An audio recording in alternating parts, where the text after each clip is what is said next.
Voici quelques conseils pour les nouveaux étudiants en sciences concernant la mémorisation des moutoun, par quel matn commencer, etc.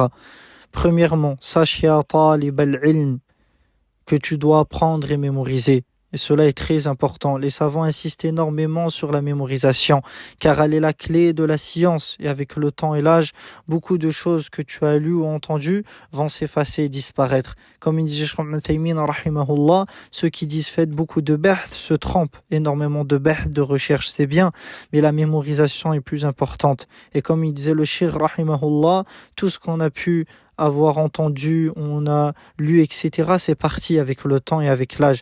Et ce qu'on a mémorisé, c'est resté avec nous. Cheikh Abdullah Qasir, rahimahullah, nous le répétait aussi beaucoup. Il disait mémoriser avec le temps et l'âge, tout va partir, sauf ce que tu as appris. C'est pourquoi l'étudiant en sciences, il faut qu'il mémorise, surtout lorsqu'il est jeune.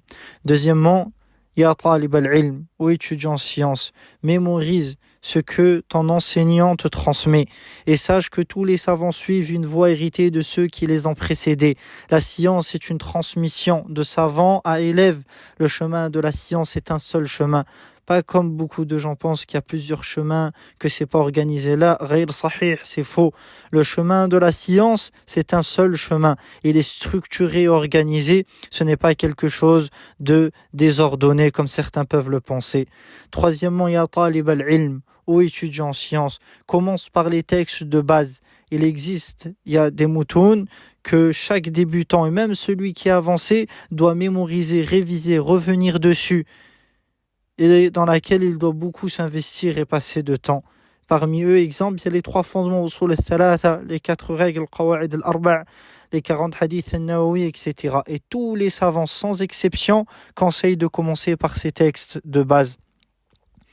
Ensuite, une fois que, alhamdoulilah, ces textes sont maîtrisés, l'étudiant peut progresser et faire d'autres ouvrages avec son enseignant. Et sache, ya talib al-ilm, que la science est comme un escalier. Si tu veux monter trop vite en sautant des marches, tu risques de tomber et de te faire très mal. Mais si tu avances étape par étape, tu construis quelque chose, bi'idhnillah, de solide. Et sache aussi, ya talib al-ilm, commence toujours par les ouvrages résumés, les mulakhasat, et ne débute pas par les grands livres. La science est un chemin et commence par des textes courts et résumés, comme tous les savants le recommandent, puis on progresse. Et dans chaque science, il existe des résumés. En grammaire, il y a le résumé. Fiqh, il y a ses résumés. L'aqida, il y a ses résumés. Mémorise-les, comprends leurs règles et leurs fondements, puis bi'idhnillah, t'avances. Fais aussi attention, ya talib al-ilm, à une erreur très répandue. Certains étudiants demandent à un enseignant quoi mémoriser et quoi apprendre. Puis il demande conseil à un autre. Il lui conseille un autre matn, puis au troisième. Et à la fin, il se retrouve, il a pris aucun matn, car il a commencé un peu dans celui-là, il s'est arrêté. Puis dans le deuxième, il s'est arrêté.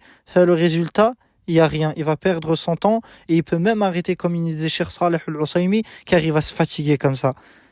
Donc lorsque tu commences un texte, un matn que l'un de tes savants que tu étudies auprès d'eux, il t'a conseillé, reste dessus jusqu'à l'avoir bien mémorisé et terminé. Ne pars ni à droite ni à gauche, n'écoute pas ceux qui viennent te voir et te disent là, tu prends, t'apprends et t'avances jusqu'à que tu as terminé le matn. Ensuite, là, tu passes à un autre. Et comme l'a expliqué Cheikh Saleh al-Usaymi, hafidhahullah, il nous a dit un étudiant qui est venu le voir pour mémoriser les grands recueils des hadiths, Kutub al-Sitta. Le shir, il lui a demandé, tu as mémorisé les 40 hadiths al-Nawawi? Il a répondu, il a dit non, ya shir, je retrouverai ces hadiths dans les grands livres. Les 40 hadiths Nawawi, je vais les retrouver dans ces grands livres-là. Le shir, il lui a dit, tu ne prendras pas la science ainsi. Tu n'atteindras rien de cette manière. Tu vas jamais devenir un étudiant en sciences. Pourquoi? Parce qu'il a délaissé les mulakhas. Il a eu de l'orgueil envers de la science. Le kibr fil ilm. Faites attention. Prends garde.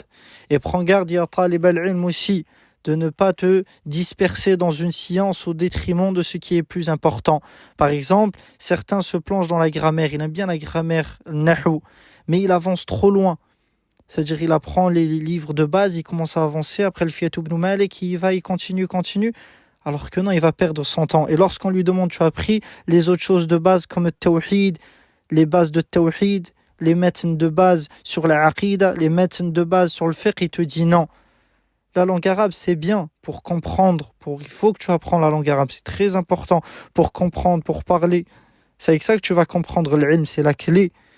Mais la langue arabe, comme on a dit, c'est juste un moyen pour comprendre la science. Elle ne doit pas te détourner de l'essentiel.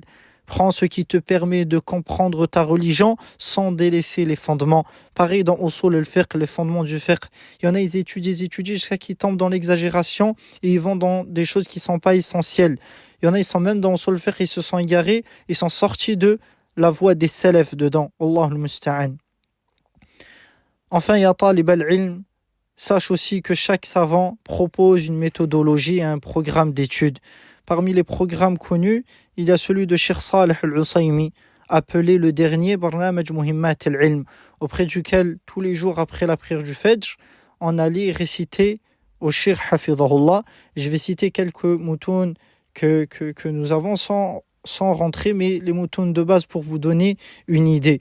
Après le Fajr, je récite au Cheikh Ta'zim al-Ilm, تفسير سورة الفاتحة وقصار المفصل الأجرامية الأربعين النووية العقيدة الواسطية القواعد الأربع متن المقدمة الفقهية الصغرى متن ورقات متن ثلاثة الأصول وأدلتها متن فضل الإسلام كتاب التوحيد كشف الشبهات متن منظومة القواعد الفقهية متن نخبة الفكر مقدمة في أصول التفسير etc. Et chaque savant, il a un programme. Chaque savant a un programme. Ils peuvent varier légèrement dans l'ordre ou dans certains textes, mais la base reste les mêmes. Alors commence par les fondements, mémorise les résumés, puis progresse étape par étape. Et si tu appliques ces conseils, bi'idnillah, tu avanceras de manière solide, bien sûr avec la sincérité et beaucoup d'invocations, demande Allah subhanahu wa ta'ala. Et si tu fais ça, tu seras sur le bon chemin dans la recherche de la science.